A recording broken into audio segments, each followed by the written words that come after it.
Good morning. So excited to be here reading about Esther, August the 19th, 2016, in the book of Esther, chapters 4 through 7. The story of Esther is so rich. Obviously, the book is named for Esther. Obviously, God has specific messages for us about Esther. Yesterday, we talked about her past, how she was an orphan, how life just didn't look all that good for Esther in a lot of aspects, and how she ended up being chosen as the queen. So now here she is, she's the queen, and the king has not ever loved anybody the way he loves Esther.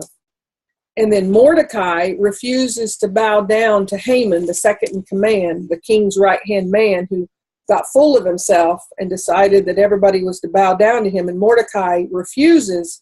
And here comes where I want to go with today. So Haman gets promoted up to the second in command. And honestly, the second in command oftentimes is by far more powerful than the top person. Because what happens, and what did happen with Haman, is the king is the king, and he's recognized as a king. But the king, if he's any good at all, delegates. And so he delegated most all of his duties, including giving him the signet ring, which was the seal to make everything official, to Haman. So what that in essence did is Haman had a blank check. There was really nobody outside of the king. I mean, absolutely nobody above Haman in this kingdom except for the king. And the king just didn't interact too much in daily stuff. So Haman was pretty well free to do whatever Haman wanted to, and is so often the case. And this is where our message comes today. We have to be so cautious when promotion comes, because with every promotion, and I'm speaking specifically about our promotions in the Lord, but it applies to our everyday life as well. With every promotion comes the temptation to abuse the power you're given. It can be something as simple as Shannon helps me inside my home, and Shannon didn't start off with a blank check. How many years ago we meet? 7 years ago. I mean, I didn't know Shannon. Shannon didn't know me. She didn't have a key to my home at that point in time. But through the years, as Shannon has showed me her heart, and as she has walked the walk of, she's my daughter, she loves me, she serves, she doesn't just serve me, because quite frankly, if Shannon had set out to just serve me, I would have known that was self-serving for her, if you understand what I'm saying. But Shannon's heart was revealed to me in that she is a servant to all. And because of that, she's received promotion after promotion after promotion. Maybe not on paper, maybe not in her checkbook, but she's gotten promotion after promotion in my household, to where she's got a key to my house. She has full access to my child. They don't get much higher than that. She's my daughter. I mean, she has free access to my home, just like Tasha does, just like any of our kids do. And Haman had free access. He had a blank check. He just issued a decree to have all of the Jews killed because of one man, Mordecai. Mordecai, who was a Jew, refused to bow down and worship Haman when he walked by. Haman allowed his promotion, the authority given to him, to go to his head, and he made it all about the power, and he made it all about himself. And any of us, in any position we're given, that temptation will be there to abuse the power, to abuse the blessings that's been given to us. And that's what Haman did. And he just got more and more puffed up. And how does that happen? It happens with the wrong thoughts. We don't allow God to continue to renew our mind. And we start thinking that it's, oh, wow, I laid hands on that person and they were healed. Oh, I did this. Oh, I. And that's what Haman did, is he made it all about him, all about him, all about him. we have to be so careful, because in real life here and in spiritual life, which is where the real life is, as we're promoted, the temptation will always be there to abuse the power and the authority given to us. And so he's now, Haman, gone to the king, manipulated him, got him to agree to the decree to kill all the Jews. And now he's making plans to have that happen. And Mordecai puts on the sackcloth and ashes in today's reading, and he goes out into the city. Because now think about this from Mordecai's perspective. Mordecai knows who the real God is, and he knows that he's not to worship anybody except the one true God. And Haman is insisting that he bow down and worship to him, and he refuses. And because of one act of disobedience to an evil person, his whole race is going to be annihilated. They're going to kill everybody. Now, what kind of responsibility do you think Mordecai was feeling on his shoulders? Not just his own immediate wife and children and Esther, the queen, but every Jew. The order was to kill every Jew. And so God put it to a new perspective for me today, that when Mordecai learned all that had been done, chapter 4, verse 1, Mordecai tore his clothes and put on sackcloth and ashes and went out into the midst of the city. So he went out into the middle of the city and he cried out with a loud and bitter cry. I got a new level of understanding what was at stake today. It was as though, well, it was all his fault because he didn't bow down. I mean, what kind of temptation would it be to run to Haman and say, oh, whoa, I made a mistake. I'll do this.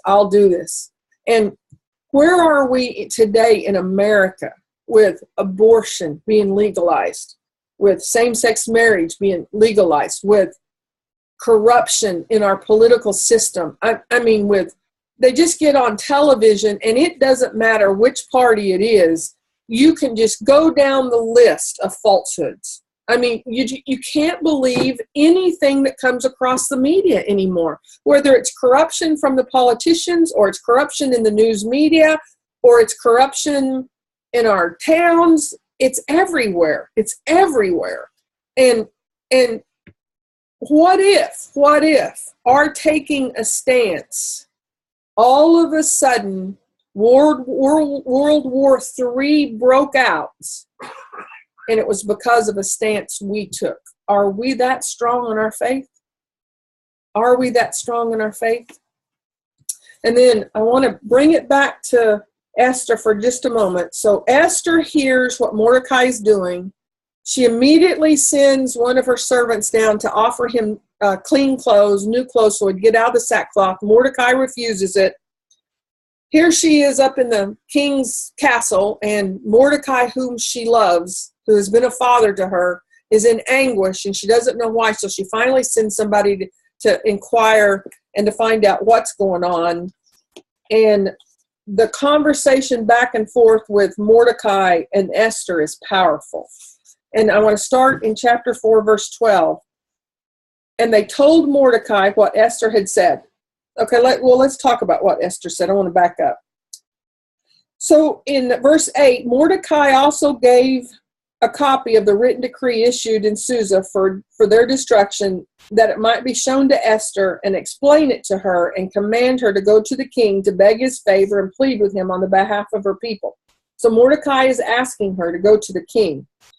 And the messenger went and told Esther what Mordecai had said. Then Esther spoke back to the messenger and commanded him to go back to Mordecai and say, all the king's servant and the people of the king's provinces know that if any man or woman goes to the king inside the inner court without being called, there is but one law. Now remember, how did Esther come into her place as being queen? Because the queen prior to her disobeyed the decree of the king. So that wife disobeyed, and she was set aside and is no longer his wife, and now Esther is the queen. But the king takes it a step farther with this decree. All the king's servants and the people of the king's provinces know that if any man or woman goes to the king inside the inner court without being called, there is but one law: to be put to death, except the one to whom the king holds out this golden scepter so that he may live. But as for me, I have not been called in to come to the king in over 30 days, she says. And they told Mordecai what Esther said. Then Mordecai told them to reply to Esther, do not think yourself that in the king's palace you will escape any more than all the other Jews. We sit back and we watch the television screen and we see all that's going on around us and we think, well, that doesn't affect me. That doesn't affect me. Well, that's in Washington. Well, that's in the state's capital. Oh, well, that riot's happening in the city. And this is a warning for us today. Do not think yourself that in your little palace, in the safety of your own home, that you'll escape any more than all the other people will escape. For if you keep silent at this time, relief and deliverance will rise for the Jews from another place, but you and your father's house will perish. Now, there's a promise in those words. Mordecai already knew from God the Jews were going to be spared. But he knew that depending on what Esther did, she may or may not survive. Wow. For if you keep silent at this time, relief and deliverance will rise for the Jews from another place. He knew the Jews were going to be okay. He knew they were going to be spared. He knew they were God's chosen people anyway. But you and your father's house will perish. And who knows whether you have not come to the kingdom for such a time as this. My goodness, that phrase, for such a time as this, has ministered to me through the years, continues to minister to me. The reason I'm sitting in this chair, in front of this video camera, in front of these precious people, is because I've come to the kingdom for such a time as this. The reason you're sitting in the chair, the reason you're there, is you've been prepared for whatever you're facing for such a time as this. I mean, I've got many loved ones that's going through the battle of their lives, fighting cancer, that in the flesh, and according to doctors' reports, it's grim. But you know what? You, whoever it is that's listening to my voice right now, have been prepared for this battle for such a time as this. You've been prepared for such a time as this. You can't lose hope. You cannot lose hope. Then Esther told them to reply to Mordecai, go gather all the Jews to be found in Susa and hold a fast on my behalf and do not eat or drink for 3 days, night or day. Now, what was she doing? Not only was she, because she said, I and my young women will also fast as you do. What was she doing? She was committing herself to follow what Matthew 6:33 says. Seek ye first the kingdom, and all these things will be added unto you. Nothing was more important in her life at this point in time than seeking God. Fast and pray. Die to self. Don't indulge in fleshly desires for food. Seek God and pray. And then she put the edict out, asking all of those that she counted on around her to join in with her. That's what we do when that C word is spoken to us. We join the prayer warriors together and say, come alongside of me and pray.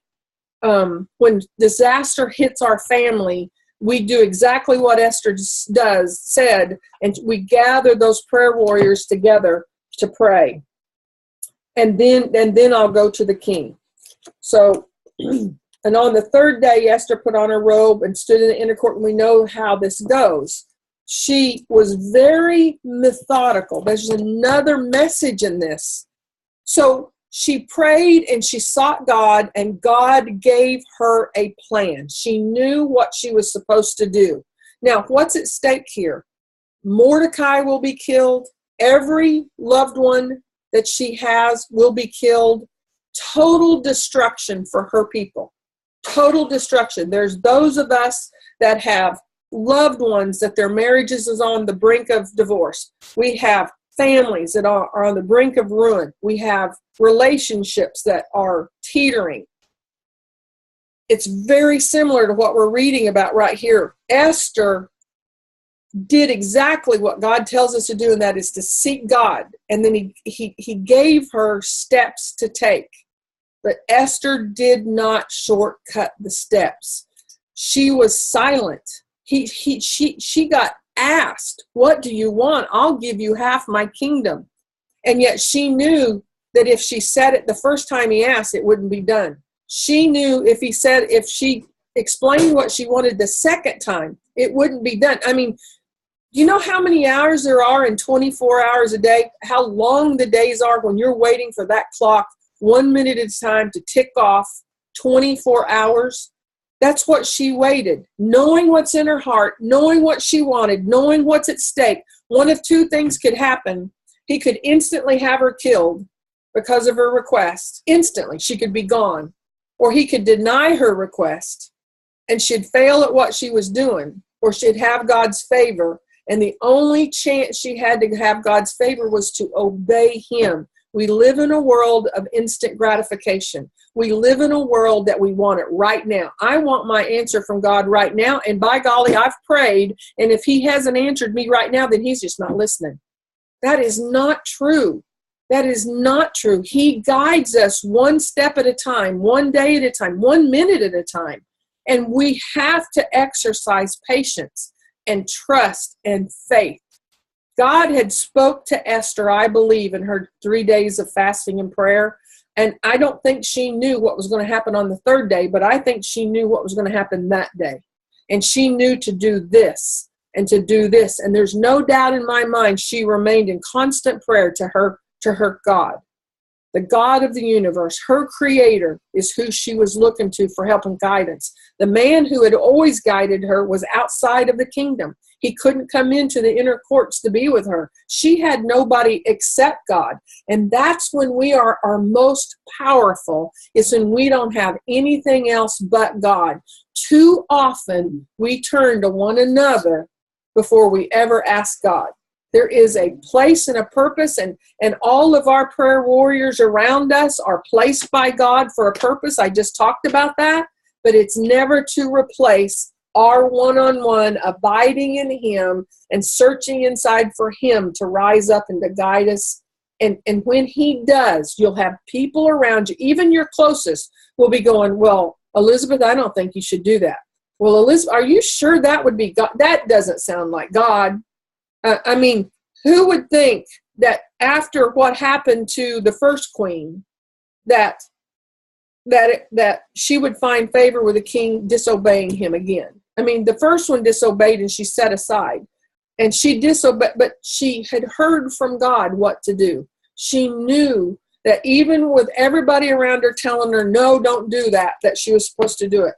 And I just pray that you get this. I know you can feel my passion. This speaks so deeply to me. I want everything now. I want my answers right now. I want to know that next month's going to be okay, and the next month's going to be okay. I want to know that Carrie Dawn's life is going to be good when I leave this earth. I want to know that.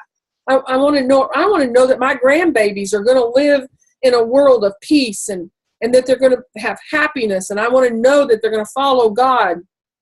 That's not the way it's set up. I'm not supposed to know into the future. God didn't give us crystal balls. He gave us him, and our faith is in him. And that's where we put our trust. Thank you, Father. Thank you, Father. Oh, thank you for the word. And then Haman, I mean, I didn't know I was going to go where I went this morning, because Haman is where my focus was this morning reading, and it was all about his puffiness and how he abused. I mean, he got so puffed up in himself that he presumed on what Esther was doing. He presumed he already knew what the king was going to do. I mean, that vision of him going in and having the king say, what he said about, "What would you do? What should be done to the man whom the king delights to honor?" I mean, what a vision that was of Haman walking in his glory and his splendor, and the king saying, well, what should be done to honor the one who delights the king? And Haman, boy, he spreads it. What he did is he just made his wish list known. I want your horse, I want your robe, I want this, I want that, is what he gave the king, and the king said, let it be done. Now you go give it to Mordecai. I love that. I love that. The man he hated the most is who the king made him go and put that robe on and parade him around on the king's horse. All because Haman got puffed up in himself. All because a thought came into aim. One little thought is where it starts. Oh, look what I did. Oh, look at my power. Look at my ability. And all he had to do is turn that back and say, I'm only here because of the favor of the king. I'm only here because of the favor of God. If he had humbled himself that way, this whole story would have been so different. So different. But he didn't. 1 Corinthians 12, 1 through 26 is about the giftings. And I love this. To each, so it's talking about spiritual gifts. And Paul starts right off in chapter 12 saying, I do not want you to be uninformed. You know that when you were pagans, you were led astray to mute idols, however you were led. Therefore, I want you to understand that no one speaking in the Spirit of God ever says Jesus is accursed, and no one can say Jesus is Lord except in the Holy Spirit. And he tells us there's a variety of gifts, but it's the same Spirit behind those gifts. And there are varieties of service, but it's the same Lord. And there are varieties of activities, but it's the same God who empowers them all. This is the point I want to make about this. These gifts are empowered to all of us by God in everyone. All doesn't leave anybody out, and the word everyone doesn't leave anybody out. To each is given the manifestation of the Spirit for the common good. These giftings are not for us. Haman had giftings. Haman used his giftings to serve himself, and he perished. We are to use these giftings for the common good. For to one is given through the Spirit the utterance of wisdom, to another the utterance of knowledge according to the same Spirit, to another faith by the same Spirit, and to another gifts of healing. Don't tell me you can't heal. Don't tell me you can't heal. We've been given the gift of healing by the one Spirit, to another the working of miracles. Don't tell me you can't do miracles. Don't tell me miracles aren't for today either.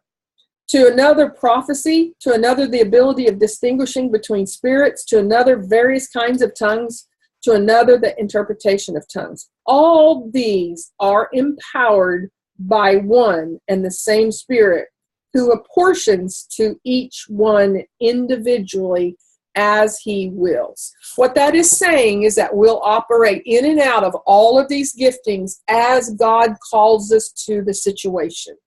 So I don't have to doubt when I come up to a person in Walmart and I can see that they're hurting and God is putting that unction in me. I'm to go pray for that person. I'm not to doubt that I've got the gift of healing in that moment. And the reason is the unction comes from him. If I'm in my flesh and I'm thinking, and these will be subtle thoughts that, if I lay hands on this person, they'll be healed. That's not of God. It's going to be an unction from within. And when the unction from within rises up in us and we obey, it's a done deal. And that's by faith.